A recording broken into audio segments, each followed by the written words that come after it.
It's a disappointing result. What could have been, what looked like it was going to be. How are you feeling?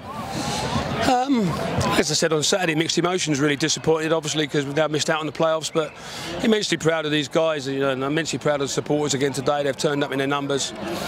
You know, it was a game on there at 1-0 in the 64th, 65th minute. We've had the one cleared off the line, we've had the Sean header, and they've gone straight up the other end and got a second goal. And then it was really, we're going to have to go and attack and attack and attack, and we're always going to leave ourselves a little bit exposed with the way we had to try and attack it in the last 15, 20 minutes. But probably it's no good looking really at today. We need to look at the whole season. We need to look at what's gone wrong in the last 6 to 8 weeks, and probably need a bit of time away after next weekend just to try and come to terms with where we've gone wrong and why we've gone wrong and how we can rectify it.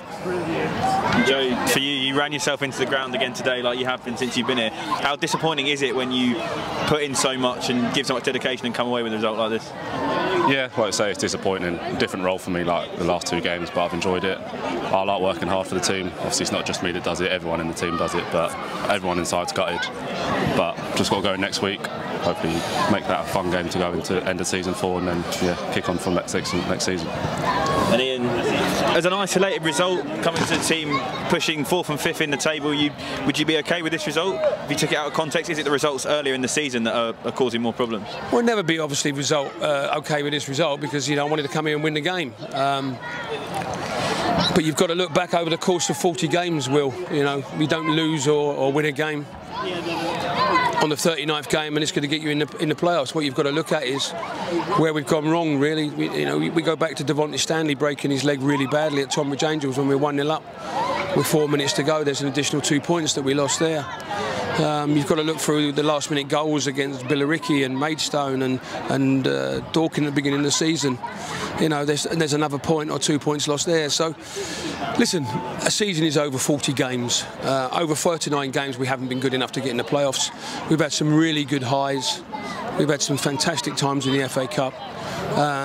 But we're going to have to take stock of where we are, what we've got here, what we need to do, and see where the future lies, because we've got some good players here, and we've got to try and make sure that I really believe with 2 or 3 additions, this could be a really good squad. But we've obviously got to see where we are with it all now. Sit down with the owners, see what they want to do, and then we can make some decisions. Joe, you've obviously come into this squad late when we've been in this difficult patch. Are you buying into this squad system? Do you think there is something here as well? 100%, yeah. From the first game, well, my first game, Dulwich away, I could see there was something here. Obviously, like we said in this interview, and it's been a rough patch, but no, 100%. Next season, I can see us pushing on, like Gaffer said, 1 or 2 additions, see what happens. But yeah, the group is fantastic inside, great quality throughout the whole team. So yeah, I can 100% see us pushing on and pushing for playoffs, even not higher next season.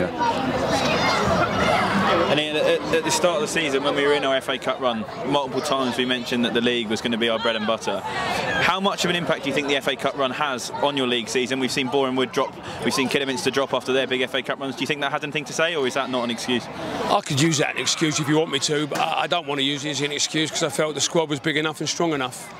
I think the one thing that I would take stock of is, I think 10 Tuesdays this 2022 we've had games. I think there was 5 or 6 weeks on the trot. We played Saturday, Tuesday, Saturday. We were trying to rest players in between that run. We were trying to keep players fit.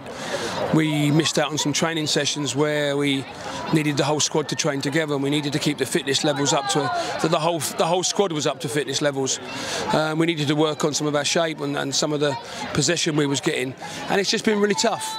Whether that's an excuse, I don't know. As I said to you, it might be the FA Cup, I don't know. Maybe we've just not been good enough. I'd like to think not. I think we've got some special players here. I think we have not performed in some games to the level that I've liked, but I felt, overall these boys we've been great in terms of where we are. Maybe we needed to bring 1 or 2 additions in at the time before the transfer window. Might have got us over the line. We don't know. They're all the things I have to look back at. I need to get Thursday out of the way. I need to get Saturday out of the way, and then I need to take a bit of time looking at what's gone wrong and why it's gone wrong, and try and make sure and rectify it. It doesn't happen again. And Joe, how important is Saturday for the squad to make sure we go out and get a result and end the season on a high?